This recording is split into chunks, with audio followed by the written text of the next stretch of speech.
Flavio Pitela. Recién estaba reflexionando acerca de la columna que tenía pensada para hoy y me escribe Andrea Rodríguez, nuestra productora, no sé, desde el más allá, y me pregunta, ¿leíste el posteo de Siri Usbeld en sus redes? Siri Usbeld era la esposa, es la esposa de Paul Auster. Y hoy sube un posteo cargado de poesía hermoso despidiendo a su marido y también haciendo una reflexión acerca de las redes. Porque comenta que, bueno, Paul Auster murió en su casa, en su biblioteca, y que antes de que ellos pudieran hacer nada, ya todo el mundo estaba escribiendo obituarios en los medios. O sea, alguien ya había sabido la noticia y la estaba divulgando por todos lados. Se habla de la velocidad y explica, bueno, la idea de que Paul Auster era un gran narrador de historias. Paul Auster no tenía computadora, escribía a mano. Y luego pasaba todo a una máquina de escribir, a una Olimpia.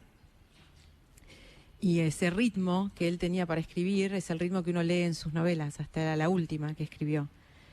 Y ella hablaba de esto, ¿no?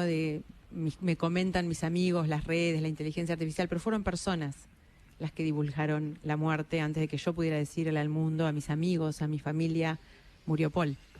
Es un mundo que va en contramano de la literatura que escribía Paul Auster. Y creo que ese es el gran aporte de Paul Auster a la literatura contemporánea. Entonces, bueno, murió ayer Paul Auster, en su Brooklyn amado, en su casa, luego de varios años de sufrir un cáncer, y desde el que Siri Usbeld escribía desde Cancerland, ¿no? Que para describir cómo iba avanzando la enfermedad de su marido. Nos regaló una última novela, Baumgartner, que es, creo yo, un canto a la vida. Lo decíamos cuando la recomendamos hace unas pocas semanas, que es una novela acerca de que nadie muere hasta que se muere. Me parece la gran definición de la vida de Paul Auster, de la vida literaria de Paul Auster. Siri Usbeld en el posteo cuenta que lo último que escribió fue una carta a su nieto, que la garabateó porque ya no podía escribir, y que la mujer que le copiaba todo lo que él escribía pudo descifrar las últimas palabras con las que él se despide, y que es una carta muy cortita pero que es muy literaria y supongo que en algún momento la conoceremos. Para muchos de nosotros Paul Auster fue un padre de la narración, ¿no? Nos marcó una forma nueva, incluso a todo lo que es la literatura de los años 90 argentina, está marcada por Paul Auster, ¿no? Con la trilogía de Nueva York, que es como muchos de nosotros lo conocimos, que es su gran libro, digamos, del que lo pone en el mapa del mundo. Paul Auster empieza a explicar lo que es la famosa literatura del yo, la literatura, una nueva literatura borgiana también, ¿no? La invención de los mundos, la imposibilidad de llegar a la verdad de la narración, ¿no? De que cuenta una historia, después la vuelve a contar y después la vuelve a contar, y que son todas verdad y son todas mentira.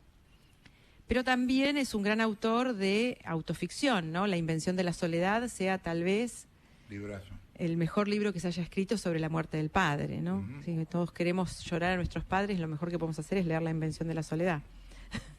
Porque él lo cuenta como lo contaríamos nosotros, con su maestría literaria. Tiene un libro que yo adoro que se llama Tombuctú, que está narrado por un perro, desde los ojos de un perro, ¿no? Y hay grandes libros de él y textos breves suyos que han pasado a ser páginas interesantísimas de la historia del cine. Hay una película muy hermosa de los años 90 que se llama Cigarros, protagonizada por Harvey Keitel, que es el resultado de un cuento que él publica para Navidad en la contratapa del New York Times. Que es tan profunda y tan bella que, bueno, se hace esa bellísima película. O La música del azar, que también fue llegada al cine, o Lulú en el puente, ¿no? Grandes películas que fueron escritas o sus guiones o basadas en novelas de Paul Auster. 4321 es una historia sobre lo que traemos de naturaleza y lo que nos da la nutrición, ¿no? Es la misma historia de un mismo personaje en 4 escenarios distintos, y cómo la familia, el contexto, la sociedad, el dinero afecta a nuestro crecimiento y cómo condiciona en qué tipo de persona nos volvemos. Paul Auster es un gran narrador del siglo, de finales del siglo XX y de lo que va del XXI. Cada vez que está muriendo alguno de estos autores tan queridos, uno dice, bueno, ahora sí se terminó el siglo XX, ¿no? Y en esto también hay una especie de creo que lo que pasó con la muerte ayer de Paul Auster fue que muchos de nosotros sentíamos que se nos moría un amigo. Y eso tiene de lindo la literatura. Eso tiene de maravilloso la literatura. Que usted sientas que se te murió un amigo. que un primo, ¿no? Que odies que no va a haber más libros de Paul Auster. O sea, la tristeza es no que se murió Paul Auster, es que no va a haber más libros de Paul Auster. Entonces invito a los que no lo han leído nunca, hay mucha variedad de libros, no sé, tengo anotados 1500. Mr. Vértigo es un libro casi que roza con el realismo mágico, en los años 20, en un Estados Unidos destruido, y un maestro que le enseña a un chico a volar, ¿no? O sea, Paul Auster era un gran inventor de mundos, entendía por dónde pasaba la soledad del mundo contemporáneo, supo jugar con la narrativa, y su última novela, insisto, Baumgartner, si tienen que animarse a empezar por Paul Auster porque nunca lo leyeron, yo empezaría por la última. Es una condensación perfecta del mundo de Paul Auster, y a partir de eso es un amigo que van a tener para muchos años de su vida. Nada queda afuera del universo de la literatura contemporánea si uno lee solamente a Paul Auster. Hay un libro que a mí me gusta mucho, que los reúne a los dos, a mis dos de mis autores más preferidos de mi historia como lectora, ¿no? Como lectora adulta. Yo leí la trilogía de Nueva York cuando tenía 20 años. Y me rompió la cabeza. Yo venía de una literatura mucho más convencional, ¿no? Por más que venía leyendo mucho, yo no podía creer que alguien hubiera escrito eso. Y recuerdo cuando tuve la suerte de pisar Nueva York. Siempre le recomendé a todo el mundo, si vas a viajar a Nueva York, antes lee la trilogía de Nueva York, porque te muestra un Nueva York tan distinto al que te muestran las películas, y a la vez tan humano y tan profundamente bello, que recorres otro Nueva York si lo leíste a Paul Auster.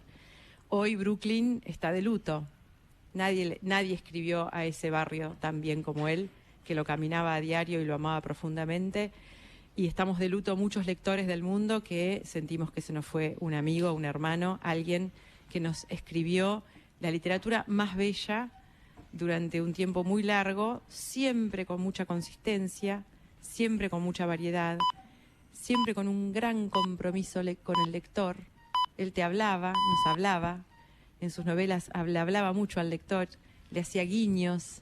O sea, así que si vos lees mucho Paul Auster vas a empezar a ver cómo te mira y te dice, bueno, si me leíste en tal novela vas a entender qué estoy diciendo acá. Y eso uno lo agradece mucho. Y decía que hay un libro que a mí me gusta mucho porque reúne a dos de mis autores preferidos contemporáneos, que son Coetzee y Paul Auster.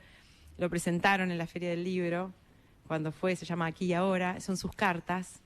Es un libro del 2009 en el que ellos dos reflexionan sobre temas como el ajedrez, la política, el uso del control remoto en una casa, y son dos grandes pensadores del siglo XX con una humanidad profunda, una sinceridad envidiable y una literatura, ¿no? Han sido capaces de construir mundos. Así que un adiós a Paul Auster, y nos queda su literatura. Así que invitamos a nuestros oyentes a entrar en el mundo de Paul Auster. Es un mundo hermoso, complejo e infinito, como el de Borges. Flavio Pitela.